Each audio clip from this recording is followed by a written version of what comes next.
Here's my idea to plug the Gulf Coast oil leak.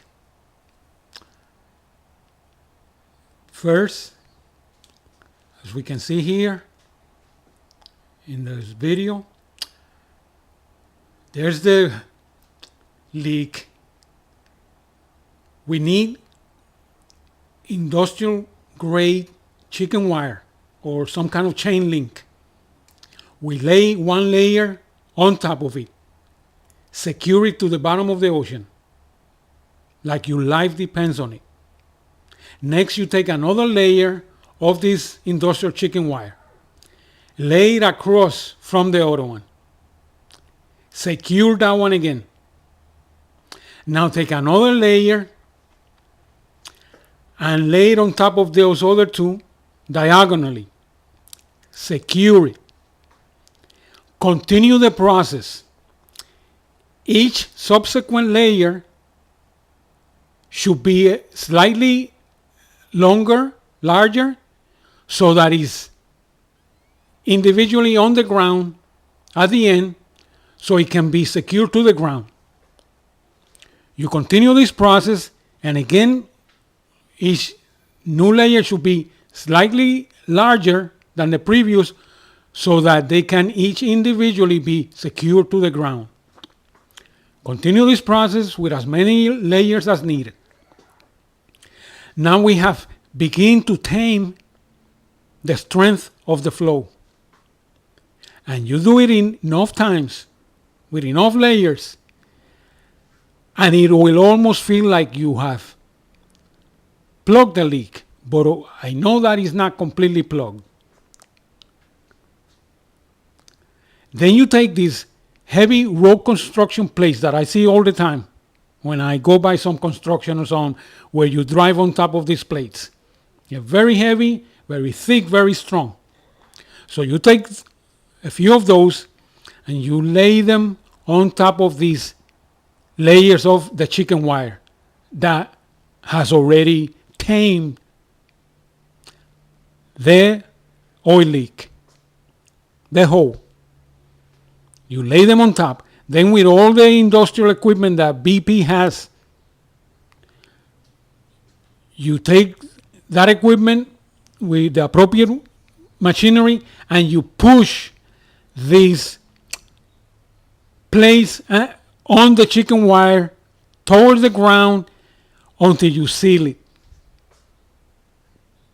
And then you go about how you make it permanent. You secure the whole thing.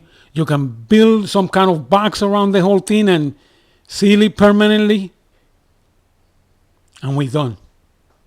Another method will be the dome method that was previously attempted. And this will be the same thing, except that the dome this time will be stripped down, all the walls removed, and only the skeleton of the dome will be lowered to the hole.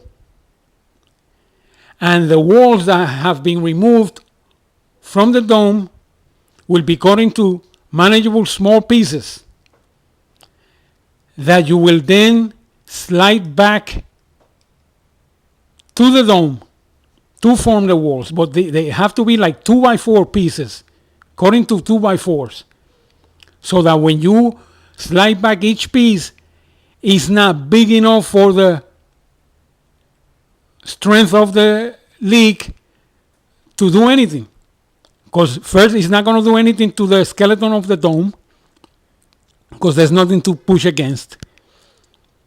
And then when you start replacing the pieces to rebuild the walls, they're so small that it won't be noticed.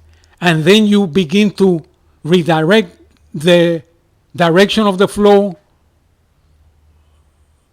towards the surface. Because now you're going to build, before you start rebuilding the walls, you will have multiple domes that will fit one on top of the other. You take the first dome, lower it, secure it, then you take another dome skeleton, put it on top of the previous dome, secure it to each other, and continue as many times as you need to get to the surface. Then begin rebuilding the walls.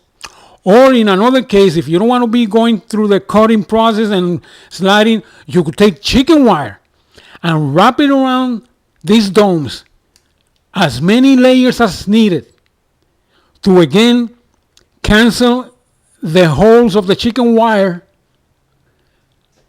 so many times that the flow is again tame,